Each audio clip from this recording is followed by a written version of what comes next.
की जागृती हा जसा सम्यक सतीच्या सरावाचा एक परिणाम आहे, तसा मेत्ता भावना किंवा मैत्री भाव हा त्या सरावाचा आणखी एक परिणाम आहे.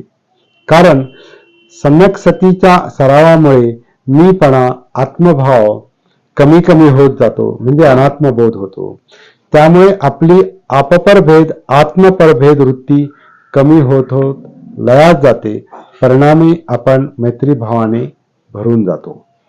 अशा मैत्रीपूर्ण अवस्थेची तुलना एकुलत्या एका पुत्रावर निरपेक्ष निर्व्याज प्रेम करणाऱ्या आईशी केलेली आहे. माता